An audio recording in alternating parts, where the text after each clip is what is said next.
നമസ്കാരം. ഞാൻ ഡോക്ടർ ഷർമദ് ഖാൻ, തിരുവനന്തപുരം ജില്ലാ ആയുർവേദ ആശുപത്രി വർക്കലയിലെ ചീഫ് മെഡിക്കൽ ഓഫീസർ. നമുക്കറിയാം, രോഗങ്ങൾ ഒരാളിനുണ്ടാകണമെങ്കിൽ കുറേ മോശമായ ശീലങ്ങൾ ഉണ്ടായിരിക്കണം, മോശമായ ഭക്ഷണ രീതികൾ ഉണ്ടായിരിക്കും, ജീവിത രീതികളും അങ്ങനെയൊക്കെ തന്നെയായിരിക്കും. അത്തരം ആൾക്കാർ എളുപ്പത്തിൽ രോഗികളാകും.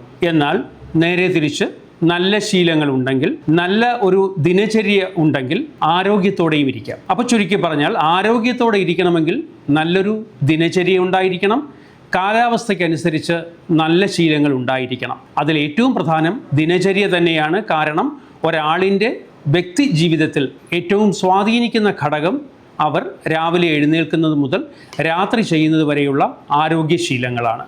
എന്ത് കഴിക്കണം, എന്ത് കുടിക്കണം, എന്തൊക്കെ ചെയ്യാം, എന്ത് ചെയ്തുകൂടാ എന്നൊക്കെയുള്ള കാര്യങ്ങളെല്ലാം ദിനചര്യയിൽ ആയുർവേദം വളരെ വ്യക്തമായി പറഞ്ഞു വെച്ചിട്ടുണ്ട്.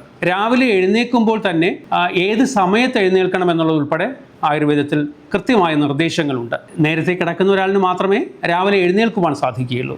രാവിലെ സമയത്ത് നല്ല ആരോഗ്യത്തോടെയും ഉന്മേഷത്തോടെയും എഴുന്നേറ്റ് ദിനചര്യകളിലേക്ക്, സാധാരണ നമ്മൾ ശീലിച്ചിരിക്കുന്ന കാര്യങ്ങളിലേക്ക് പോകേണ്ടതുണ്ട്. അപ്പോൾ രാവിലെ എഴുന്നേൽക്കുന്നത് ബ്രാഹ്മ മുഹൂർത്തത്തിൽ ഉണരണം എന്നാണ് ആയുർവേദം പറയുന്നത്. അത് സൂര്യൻ ഉദിക്കുന്നതിന് 1.5 മണിക്കൂർ മുമ്പുള്ള സമയമാണ്. ആ സമയത്ത് എഴുന്നേൽക്കുന്ന ഒരാളിന് നല്ല ഉണർന്ന രീതിയിലുള്ള, വളരെ വേഗം സ്വായത്തമാക്കാൻ കഴിയുന്ന ബുദ്ധിപ്രഭാവവും അതുപോലെ ഉന്മേഷവും ജോലി ചെയ്യാനുള്ള താല്പര്യവും എല്ലാം ഉണ്ടാകുക സ്വാഭാവികമാണ്. അപ്പോൾ രാവിലെ ഉണർന്ന് എഴുന്നേൽക്കുന്ന ഒരാൾ, നമ്മുടെ വായിൽ ഒരുപാട് ബാക്ടീരിയാസ് ഉണ്ട്.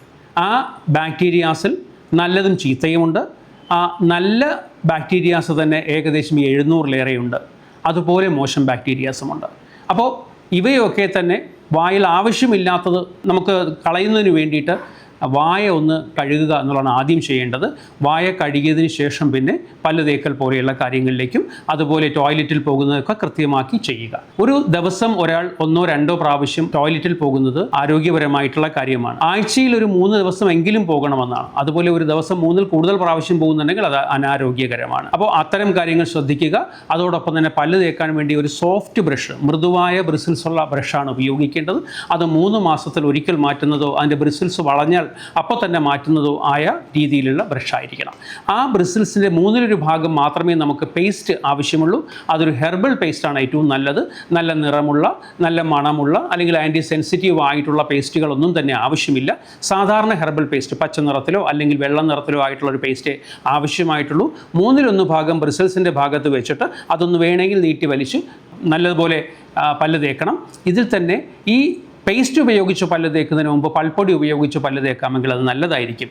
പൽപ്പൊടി ആകുമ്പോൾ നമുക്ക് വിരലിൽ തൊട്ടിട്ട് മോണ ഉൾപ്പെടെ തേക്കുവാൻ കഴിയും. മോണയ്ക്ക് ബലം കിട്ടുകയാണെങ്കിൽ, മോണയ്ക്ക് നമ്മൾ ഈ ചെയ്യുന്ന ഒരു മസാജിങ്ങിലൂടെ നമുക്ക് നല്ല ബലം കിട്ടുകയും അത് ഈ പല്ലുകളുടെ ബലത്തെ വർദ്ധിപ്പിക്കുകയും ചെയ്യും. അപ്പോൾ നല്ല പല്ലിന് ബലം കിട്ടണമെങ്കിൽ മോണയ്ക്ക് ബലം ഉണ്ടായിരിക്കണം. അതുകൊണ്ട് പൽപ്പൊടി വെച്ച് പല്ല് തേക്കണം. അപ്പോൾ പല്ല് തേച്ചാൽ തന്നെ നമുക്ക് വിശപ്പുണ്ടാകും എന്നുള്ളതാണ് യാഥാർത്ഥ്യം. ശരിയായ സമയത്ത് പല്ല് തേക്കാതെയും ശരിയായ സമയത്ത് കുളിക്കാതെയും ഒക്കെ പോകുന്ന ആൾക്കാർക്ക് നല്ല വിശപ്പോ രാവിലെ ഭക്ഷണം കഴിക്കാനുള്ള തോന്നലോ ഉണ്ടാകണമെന്നില്ല. അപ്പോൾ പല്ല് തേക്കുന്നു, ടോയ്ലറ്റിൽ പോകുന്ന കാര്യം പറഞ്ഞു. അത് കഴിഞ്ഞിട്ട് പഠിക്കുന്നവർക്ക് പഠിക്കാം. അതല്ലെങ്കിൽ ദേഹത്ത് ഇച്ചിരി എണ്ണയൊക്കെ പുരട്ടി, എണ്ണ തേക്കാവുന്ന കാലാവസ്ഥയും അല്ലാത്തവയുമുണ്ട്. നമുക്ക് ശരീരത്തിൻ്റെ പ്രകൃതത്തിന് ഇണങ്ങുന്ന തരത്തിലുള്ള എണ്ണകളുണ്ട്. അതൊരു ഡോക്ടറുടെ നിർദ്ദേശത്തോട് ഏത് വേണമെന്ന് തീരുമാനിക്കാം. അത് കഴിഞ്ഞിട്ട് ദേഹത്ത് തൈലം പുരട്ടിയ ശേഷം കുളിക്കുക. കുളിക്കുമ്പോൾ ഏറ്റവും ശ്രദ്ധിക്കാനുള്ളത്, എന്നും ചൂടുവെള്ളത്തിൽ കുളിക്കുന്നത് നല്ലതല്ല. പലരും ഈ ആരോഗ്യപരമായ കാരണങ്ങൾ കൊണ്ടും വാർദ്ധക്യ സഹജമായ അസുഖങ്ങൾ കൊണ്ടും, ഒരു കിടപ്പ് രോഗി ആണെങ്കിലും അതുപോലെ തന്നെ ചില കുട്ടികൾക്കൊക്കെ അലർജിയൊക്കെ ഉണ്ടെങ്കിലും ചൂടുവെള്ളത്തിൽ കുളിക്കുന്ന ശീലമുണ്ട്. അത് ശീലമാക്കേണ്ട. ചൂടുവെള്ളത്തിൽ ഇടയ്ക്ക് ആവശ്യമുണ്ടെങ്കിൽ കുളിക്കാവുന്നതാണ്. കുളിക്കുമ്പോൾ ഒരു പ്രധാന കാര്യം ശ്രദ്ധിക്കേണ്ടത്, സോപ്പ് നമുക്ക് ദേഹത്ത് തേക്കുമ്പോൾ അതിൻ്റെ ആ സോപ്പിൻ്റെ നിറമോ ഷൈപ്പോ അങ്ങനെയുള്ള കാര്യങ്ങളൊന്നും നോക്കാതെ നിങ്ങൾ ഒരു ഹെർബൽ സോപ്പ് തന്നെ ഉപയോഗിക്കുവാൻ ശ്രമിക്കുക. അത് കയ്യിൽ വെച്ച് പതച്ചിട്ട് അതിൻ്റെ പത മാത്രം തേക്കുക എന്നുള്ളതാണ് ഏറ്റവും നല്ല കാര്യം. അതിനേക്കാൾ ശ്രദ്ധിക്കണം ഒരു കാര്യം, അത് നമ്മൾ ദേഹത്ത് തേക്കുന്ന സോപ്പിൻ്റെ പത കഴുകിക്കളയാനാണ് സോപ്പ് തേക്കുന്നതിനേക്കാൾ പ്രാധാന്യത്തോടെ ശ്രദ്ധിക്കേണ്ടത്.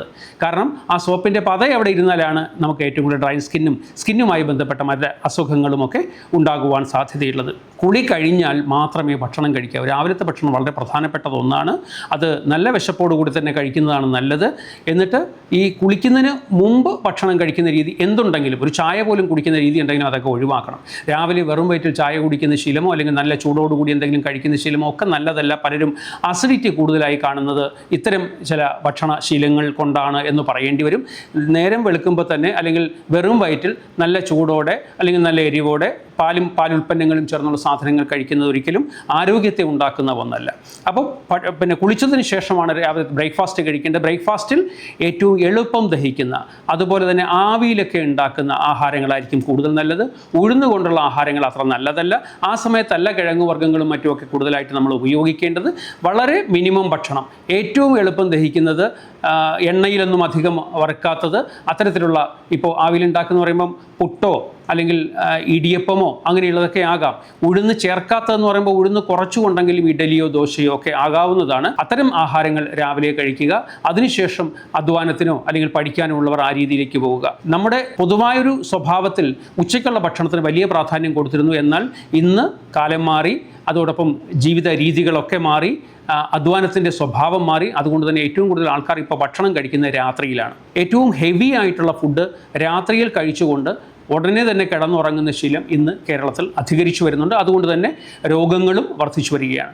മിക്കവാറുമുള്ള വേദനകളൊക്കെ അതല്ലെങ്കിൽ വാദസംബന്ധമായ ബുദ്ധിമുട്ടുകളൊക്കെ രാത്രി ഹെവി ആയിട്ടുള്ള ഭക്ഷണം കഴിച്ച് ഉടനെ കിടന്നുറങ്ങുന്ന ആൾക്കാരിൽ കൂടുതലായിട്ട് കണ്ടുവരുന്നുണ്ട്.